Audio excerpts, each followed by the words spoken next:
नमस्कार मित्रांनो, क्रिकेट कथा डगआउटच्या या आजच्या एपिसोडमध्ये मी तुमचं स्वागत करतो. मित्रांनो, आपण क्रिकेट वेडे आहोतच, म्हणजे म्हणूनच आपण इथे आहोत. पण आपल्यातले काही वेडे असे असतात की ते बरेच असे वेगवेगळे आपले छंद जोपासत असतात क्रिकेट रिलेटेड. तर अशाच एका मित्राला भेटायला मी आज खास त्याच्या घरी आलो. काही दिवसांपूर्वीच त्यांनी बालगंधर्व रंगमंदिरमध्ये त्याचं एक प्रदर्शन मांडलं होतं. एक वेगळं प्रदर्शन होतं आणि त्याला लोकांनी, क्रिकेट प्रेमींनी प्रचंड प्रतिसाद दिला.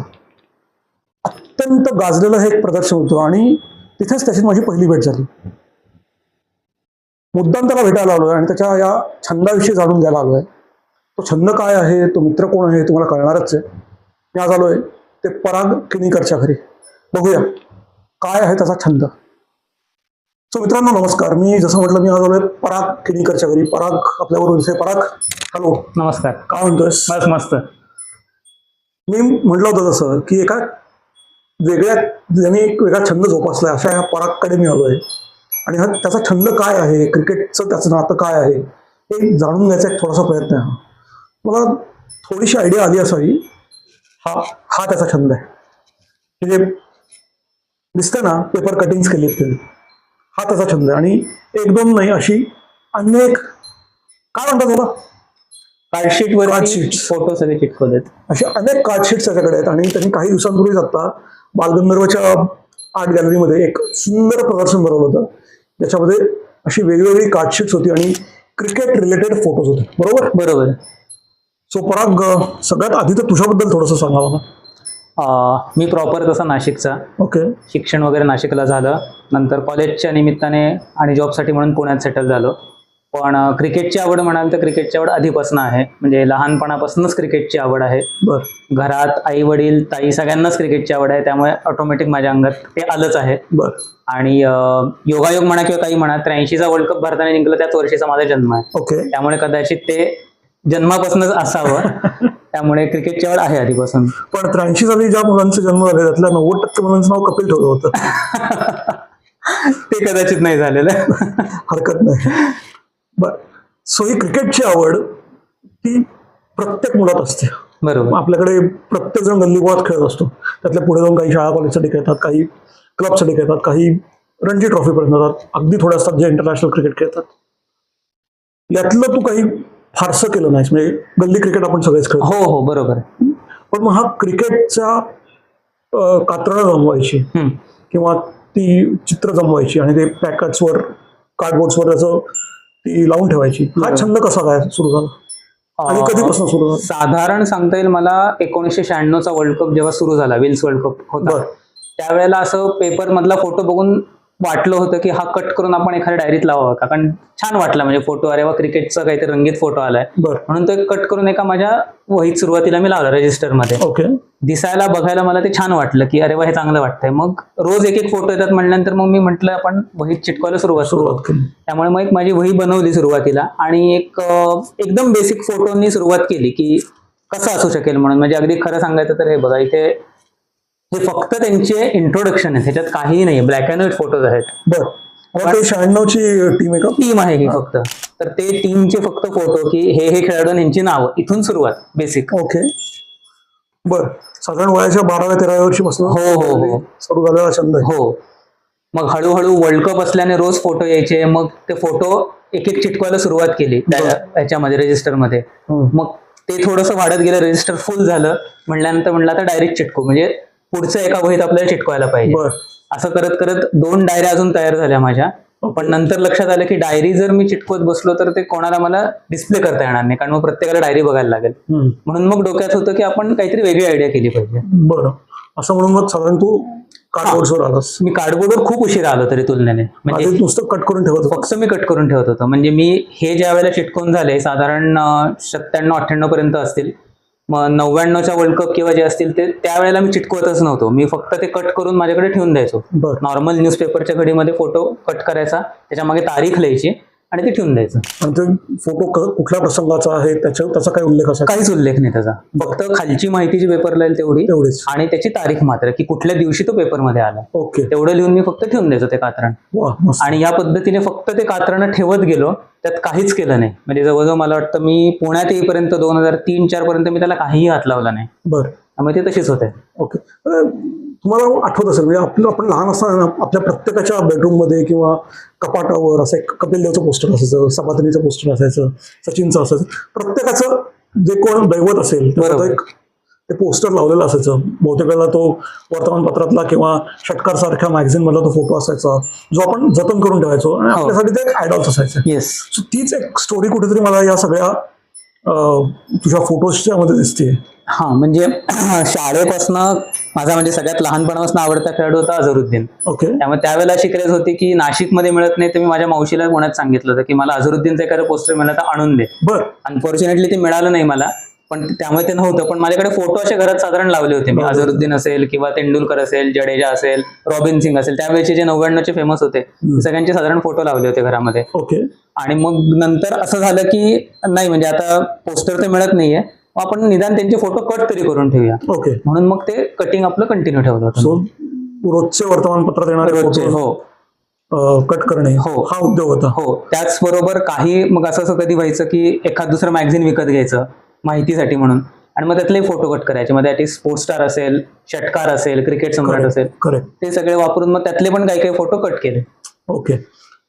म्हणजे साधारण किती फोटोज आहेत तुझ्याकडे आज तागायत? आता 2026 मध्ये म्हणलं तर साधारण 14,000च्या आसपास फोटो असतील. 14,000? हो, छोटे मोठे सगळे मिळून. म्हणजे मोठा नंबर आहे. आणि याच्यात फक्त इंडियन क्रिकेट प्लेयर्स नाही, म्हणजे देशाच्या संबंधित असं कुठल्याच ह्याचं नाहीये. म्हणजे इरिस्पेक्टिव्ह तुमचं भारत असू दे, श्रीलंका असू दे, इव्हन नेदरलँड असू दे, केनिया असू दे, सगळ्यांचे फोटो. सगळ्यांचे फोटो. सो हे फोटो जमा करण्याच्या मागे काही स्पेसिफिक इंटेन्शन होतं, काही मोटिवेशन होतं का आवडच होती फक्त? इंटेन्शन तर काहीच नाही.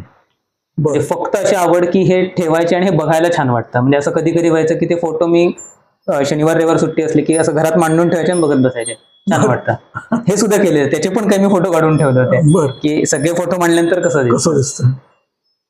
हे इंटरेस्टिंग आहे, कारण आपण क्रिकेट रिलेटेड पण आपले वेगवेगळे छंद असतात ते जोपासतो, पण हे असं साठवून ठेवणं, आणि 96 सालापासून तू करतो, जवळजवळ 30 वर्ष झाली. 30 वर्ष झाली. 30 वर्ष हे 14,000 फोटोज जतन करून ठेवणं हे एक मोठं टास्क आहे. त्याच पॉईंटने मला विचारायचं, हे तू प्रिझर्व कसे करतोस? खरं सांगायचं तर त्याच्या मागे काहीच लॉजिक नाहीये. मी फक्त कट करून नॉर्मल वर्तमानपत्रात तो फोटो ठेवून देतो. पण खराब होत नाही फोटो? सुदैवाने आजतागायत नाही झाला. म्हणजे कधीच आतापर्यंत असं नाही. मी फक्त त्याचं कटिंग करतो, डेट वगैरे लिहून मागे ठेवून द्यायचं फक्त फोटो. ज्या वेळेला आपण आता पेस्ट करणार त्यावेळेला फक्त काढायचा, डेट बघायची आणि पेस्ट करायचा. ओके, मस्त. हे असं काहीतरी करायला ना तो एक वेगळा किडा लागतो, क्रिकेट वेड म्हणतात त्याला. बरं, आपण तुझ्या एक्झिबिशनकडे गेला. आता काही दिवसांपूर्वी तू बालगंधर्वला एक एक्झिबिशन लावलं होतंस. यात सगळ्या काय कार्डबोर्ड्सवर वेगवेगळे हे फोटोज लावले होते. त्यातलंच एक कार्डबोर्ड आपण इथे बघतो आहोत. आणि मला वाटतं 1,000 फोटो होते तिथे. हो, 1500 ते 2000 फोटो होते. 1500 खूप मस्त होतं ते, कारण तिथे जवळजवळ 20-22 वर्षाचा तो पूर्ण जर्नी होता. मला वाटतं 1996 पासून ते 2020 पर्यंतचे सगळे फोटोज होते साधारण. बरोबर. आणि क्रिकेटमधले जे महत्वाच्या घटना त्या पिरियडमध्ये होऊन गेल्या त्या सगळ्याचं काइंड ऑफ एक रिप्रेझेंटेशन तिथे होतं. बरोबर. तर हे फोटोज निवडण्याच्या मागे काही लॉजिक होतं, काही वेगळं डोक्यात होतं की असं करूयात, तसं करूयात, असं काही डोक्यात होतं? त्याची सुरुवात खरं सांगायचं तर अशी झाली होती, म्हणजे इव्हन कार्डशीटची सुद्धा. माझ्या एका मी बेसिक फोटो घेऊन म्हटलं होतं की आपण हे पेस्ट करायचे आणि ठेवून द्यायचे निदान, किंवा फ्युचरमध्ये एक्झिबिशनचा विचार करूया. पण एक फॉर्च्युनेटली मी सुरुवात करायची आधी माझा एक मित्र शाळेतला माझ्या रूमवरती आला होता आणि तो मला म्हणाला, तू पांढऱ्यापेक्षा काळं कार्डशीट का नाही वापरत? तिथून ते क्लिक झालं की हा, काळ्यावरती जास्त चांगलं दिसेल. म्हणून ह्या काळा बॅकग्राऊंड निवडली आणि त्याच्यावरती पेस्ट करायला सुरुवात केली. आता ह्याच्या मागचं लॉजिक प्रत्येक ह्याच्यात मोस्टली असं ठेवलंय की त्या वर्षातले फोटो एका कार्डशीटवरती असतात. त्यात सुद्धा मग थोडंसं सॉर्टिंग केलं तर मग सिरीज वाईज त्याच्यावरती फोटो पेस्ट केलेले आहेत. आणि सिरीजमध्ये सुद्धा टेस्ट, वन डे, T20 असं त्यात बायफर्गेशन करून पेस्ट केले. बरं. पुन्हा समजा काही याच्यामध्ये असेल की जसं वर्ल्ड कपचं हे आहे की वर्ल्ड कप पूर्ण तुमचा 2 महिने चालतो आणि तो वन डेच आहे, मग त्या केसमध्ये फक्त बॅट्समनचं एक, बॉलरचं एक आणि अदर दॅन क्रिकेट ग्राउंड जे आहेत ते वेगळं. प्लस बायफर्गेशनसाठी अजून एक क्रायटेरिया की काही असतं ते प्रॅक्टिस मोमेंट्स असतात प्रॅक्टिस करतानाचे, ते वेगळे मग कॅप्चर केले आणि मग त्याचं एक वेगळे हे कार्डशीट तयार केलं, जेणेकरून डिस्प्ले करताना प्रत्येक ह्याच्यानुसार दिसला पाहिजे आणि तो फील आला पाहिजे की अच्छा म्हणजे ह्या सीझनमध्ये वन डेमध्ये हे असं झालं, बॅटिंग साईडला, बॉलिंग साईडला हे होतं, किंवा प्रॅक्टिस मॅचेस किंवा प्रॅक्टिस कशी व्हायची ते सगळं डिस्प्ले व्हावं हा उद्देश त्याच्या मागे होता. इंटरेस्टिंग. सो हे एक्झिबिशन आता तू केलंस, मला वाटतं दुसरं एक्झिबिशन दुसरं एक्झिबिशन होतं. आधी बालगंधर्वलाच तू हो, मागच्या वर्षी केलं होतं. या दोन्ही एक्झिबिशनचा तुझा आलेला रिस्पॉन्स कसा होता? रिस्पॉन्स खूप छान होता. बरं. खूपच चांगला. म्हणजे काही लोकांनी तर अक्षरशः प्रतिक्रियांमध्ये लिहिलं की आमच्या डोळ्यात पाणी आलं, की म्हणजे एका ह्यांनी तर लिहिलंय की मला अक्षरशः स्टेडियम मध्ये आल्याचा फील झाला, की पूर्ण हॉल भरलेला आहे आणि सगळे फक्त क्रिकेटचे फोटो आहेत. अरे वा. त्यामुळे रिस्पॉन्स खूपच चांगला मिळाला. हो. आणि या वेळेच्या एक्झिबिशन मध्ये एक जर्सी लावली होती. हो. ती काय होती रे, जरा सांगशील का मला? ती जर्सी अशी आहे बेसिकली, माझा एक्झिबिशनचा प्लॅन ठरल्यानंतर एक थोडी कन्सेप्ट घेण्यासाठी मी सुनंदन लेले सरांना कॉन्टॅक्ट केला. तर त्यांनी मला सजेस्ट केलं की आपण एक काहीतरी अट्रॅक्टिव्ह पॉईंट ठेवूया त्याच्यामध्ये, की जेणेकरून लोकांनाही बघायला मिळेल अशा ह्याने. म्हणून त्यांनी मला घरी बोलवलं एक दिवशी की ये, आणि फक्त सांगितलं की येताना बाईक आणू नको. माझ्या डोक्यात म्हटलं काय असेल, बाईक आणू नको हे सांगायचा उद्देश मला कळला नाही. मग मी घरी गेलो सरांच्या, सर म्हटले काय आहे वगैरे, त्यांना सगळं सांगितले थीम. मग मला म्हणले तिथे आत जाऊन तिथे एक फ्रेम ठेवली, ती घे. बरं. कसली फ्रेम आहे, उचलली, तर ती सेहवागची जर्सी होती. वा. तर ती जर्सीचं हिस्ट्री थोडक्यात अशी की ज्यावेळेला 2008 मध्ये टेस्ट मॅच झाली इंडिया श्रीलंका, त्यावेळेला सेहवाग ओपनिंगला येऊन शेवटपर्यंत नॉट आउट राहिला आणि त्याने 200 नॉट आउट केले होते. खरं सांगायचं तर ते खूप रेअर मोमेंट आहे की सेहवाग सारखा बॅट्समन नॉट आउट राहिले शेवटपर्यंत. तर ती जर्सी त्याने त्यावेळेला जी वापरली होती ती त्यांनी मला एक्झिबिशनसाठी दिली होती. ग्रेट. म्हणजे सुनंदन मला नेहमीच अशा काहीतरी वेगळी मदत करत असतात. येस. काही याही एक्झिबिशनच्या वेळेला त्यांनी केली आणि ती जर्सी तिथे बघून खरंच छान वाटलं होतं आणि मग आय एम शुअर लोकांनाही ती बघून आवडलं. खूपच ग्रेट. मग आता हे एक्झिबिशन तर झालंय, आता तिथे आम्ही हे वेगवेगळे फोटोज बघितले, वेगवेगळे मुवमेंट्स तुझ्या कॅप्चर केल्या असत्या बघितल्या, ही सगळी वर्तमानपत्रातली कात्रणं होती. आणि माझ्याशी बोलताना तू मला असं सांगितलंस की तू अजूनपर्यंत कुठल्याही क्रिकेटरला भेटला नाहीयेस, एक अझरुद्दीन सोडून. हो, बरोबर आहे. बरोबर ना? हो. पण मग हे कुठेतरी डिस्कनेक्ट असं वाटत नाही का की क्रिकेट फॅन आहे एवढा आणि एखाद्या प्लेअरला भेटायचं, सचिनला भेटायचं, सेहवागला भेटायचं, अरे आटापिटा करून जाईन भेटायला. नाही, खरंय ती गोष्ट, पण दुर्दैवाने अजून तसं नाही घडलं. पण अझरुद्दीनला पण जे भेटलो तो पण माझा किस्सा खूप म्हणजे मजेशीर होता खरं सांगायचं तर. की माझं असं लहानपणापासून स्वप्न होतं की आवडत्या खेळाडूला आपल्या भेटायचं स्वप्न असतं, तसं माझं होतं की अझरुद्दीनला भेटायचं आहे. तर 2007ला मी पासआउट झालो आणि जॉबचा अजून सुरू व्हायचा होता, म्हणून मी काही दिवसांसाठी नाशिकला गेलेलो. जस्ट असंच की आता जॉब सुरू होईल मग पुण्यातच थांबायचंय. आणि पेपरला वाचलं की महाराष्ट्र क्रिकेट असोसिएशनचा प्रोग्राम आहे नाशिकच्या स्प्लेंडर हॉलमध्ये, जे माझ्या घरापासून हार्डली एक अर्धा किलोमीटरवरती आहे, आणि तिथे प्रमुख पाहुणे म्हणून अझरुद्दीन येणार आहे. तर म्हटलं ही चांगली संधी, आपण जाऊया. आणि 6चा कार्यक्रम होता, मी 5:30ला गेलो आणि बाजूची म्हणजे 2 खुर्च्यांच्या अशा ह्याच्यात मधली जागा पकडून ठेवली जेणेकरून तो आपल्या बाजूने पास होईल म्हणून, आणि थांबलो होतो. झालं म्हणजे 6 वाजता अझरुद्दीन आल्यानंतर सगळे उभे राहून टाळ्या वगैरे वाजवल्या आणि स्टेजवरती मग ते काहीतरी त्यांचा प्रोग्राम सुरू झाला. आता म्हटलं सही घेणार कधी, कारण गर्दी वाढायला लागली आणि नंतर गर्दीत अवघड होणार. तर त्यांचा कार्यक्रम चालू असतानाच मी अचानक खुर्चीवरनं उठलो, स्टेजवरती गेलो आणि त्यांना माझी ही डायरी दाखवली. या डायरीतलं म्हणजे नॉर्मल डायरी सारखी डायरी वाटते, पण मी जसं म्हटलं आधी की मी ह्याच्यामध्ये फोटो पेस्ट करायचो, तर मी या डायरीसाठी अशी थीम ठेवली होती की प्रत्येकाचे फोटो त्याच्या वाढदिवसाच्या पेजवरती पेस्ट करायचे. जसं की अझरुद्दीनचा वाढदिवस 8 फेब्रुवारी, मग त्याच्यावरती मी त्याचे फोटो लावले होते आणि मी डायरेक्ट हेच पान त्याच्या समोर धरलं आणि दाखवलं. म्हणलं तुमच्या वाढदिवसाच्या वरती तुमचे फोटो आहे, मला इथे सही हवी. त्यावर त्यांनी ही गुड लक अझरुद्दीन म्हणून ही सही दिली.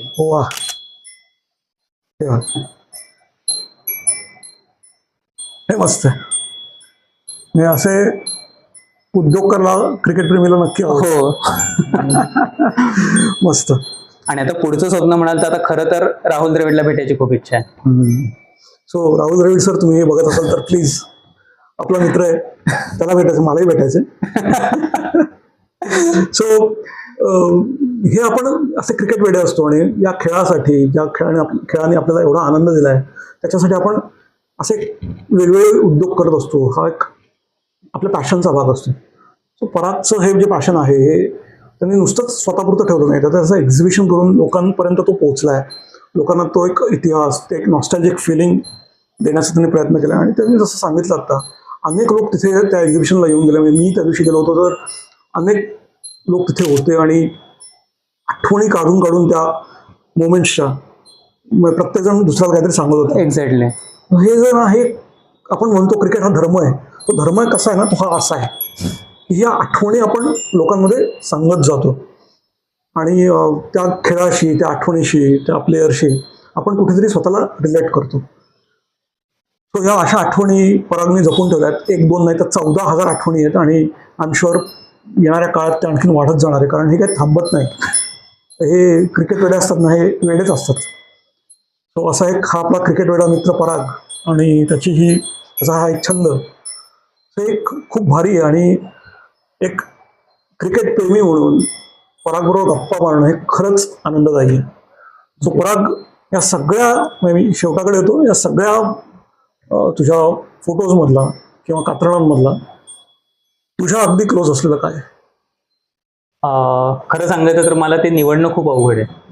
कारण ज्या वेळेला मला असं होतं की एखादी तुमची फेवरेट यातलं पोस्टर दाखवा, तर ते मला चूज करणं भयंकर अवघड जातं. तरी पण म्हणजे 2011चा वर्ल्ड कप, 2024चा वर्ल्ड कप, काही असू शकेल. पोस्टर मधलं म्हणाल तर एक फोटो आहे, म्हणजे आता मी ह्याच्या पोस्टर मध्ये मी लावला होता एक्झिबिशन मध्ये, ज्याच्यामध्ये मला वाटतं 2008 साली, 2008 का 9 साली ती इंडिया ऑस्ट्रेलिया T20 मॅच झाली होती. बरं. त्याच्यात जी ऑस्ट्रेलियाची फिल्डिंग पोझिशन होती पूर्ण, की मला वाटतं इशांत शर्मा बॅटिंगला आहे आणि त्यांची पूर्ण स्लिप सगळे 6-7 हे त्यांनी लावलेले. तो जो एक फोटो मला मिळाला होता पेपर मधला, तो मला एक खूप युनिक आणि चांगला फोटो वाटतो. वा. सो बघा, म्हणजे हा खरा क्रिकेट प्रेमी आहे. खरा म्हटलं असतं मी वर्ल्ड कप इंडियाने उचलला, तुम्हाला आवडीचा फोटो यावर, पण नाही, ही नजर असते, ही क्रिकेट वेळायची असते आणि ते आपल्याला या फोटोमधनं दिसून येतं. सो पराग, वेळ दिलास तू, त्याच्याबद्दल खूप मनापासून धन्यवाद. आणि याच्याही पुढे पराग वेगवेगळे एक्झिबिशन्स पुण्यात आणखी इतर ठिकाणी तो करत राहीलच, त्यामुळे लक्ष ठेवा. हे एक्झिबिशन, हे फोटोज तुम्हाला नक्की आवडतील. So thank you Parag. Thank you so much. Thank you.